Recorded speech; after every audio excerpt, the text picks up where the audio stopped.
In this video, we're going to run a single phanotron bulb with one electrode connected. That would be the straight electrode. The 45-degree electrode is just open. The bulb is going to be powered by a linear amplifier, and the linear amplifier is actually grounded. And it's going to be generating a 1.604 megahertz carrier, and the carrier is going to be gated at the linear amplifier. And it should produce a gated square pulsed carrier. This is the phanotron tube. You can see the two electrodes. You have a straight electrode and a 45-degree angled electrode. The straight electrode is actually hooked to the machine with this wire. The angled electrode is open. It's not hooked to anything. And on the other side, here is the machine. This is the linear amplifier power supply, and this wire here is where the phanotron bulb is hooked up. This other blue wire is ground. It runs down along the floor here, and it's actually hooked up to a metal sheet. I'm going to turn the phanotron bulb on and we're going to take a reading. Turn the oscillator on. Turn the 4-watt amp on. Turn the linear amplifier on. We'll watch the tube heat up. The vacuum tube inside the linear, as it heats up, it'll start conducting, and that'll tell us that the phanotron bulb has turned on. And there's we'll go back to the phanotron, and we can see it is now glowing. The straight electrode is glowing pink, and if we place the scope sniffer probe wire near the phanotron, it's picking up a signal, and this is what the signal looks like. That's that is 1.604 megahertz, pulsed on and off at the rate of 1.333 kilohertz. Now we're going to run a test on this. We're going to set the tri-field meter to electric field, and let's see.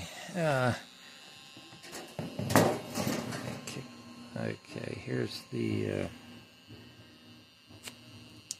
sheet of metal, which is grounded, and that's placed about 2 feet away from the phanotron bulb. I'll bring the tri-field meter in, and it's already reading a fairly good electric field. Okay, at about 1 foot distance from the phanotron tube, we're getting 500 volts per meter. If we bring it over to where the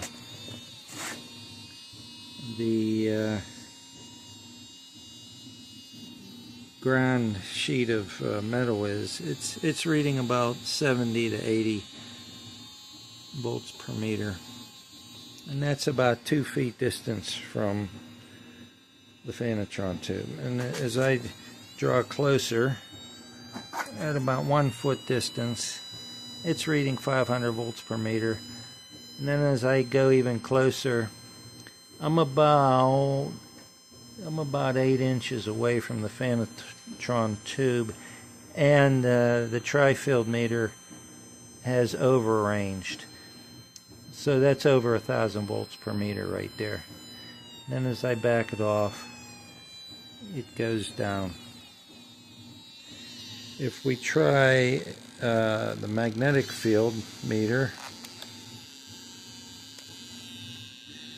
we can see, let's see, let me make sure it's there. Okay, it's set on magnetic field now. It actually overranges with the magnetic field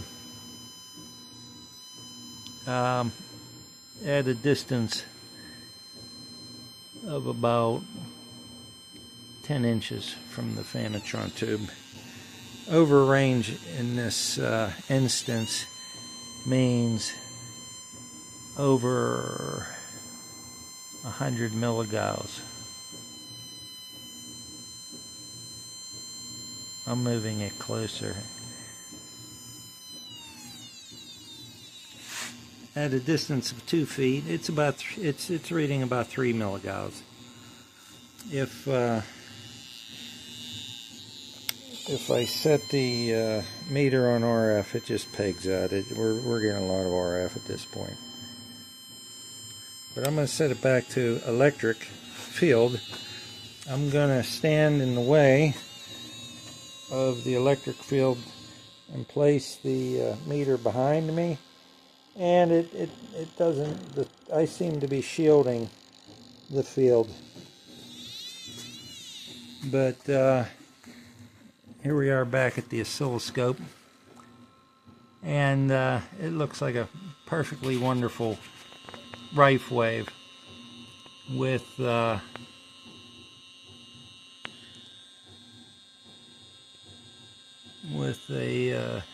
rise on the leading edge, and we are seeing that in between square pulses we are the signal is flatlining, and so each new pulse represents a new avalanche of the phanotron tube. That's it for this video.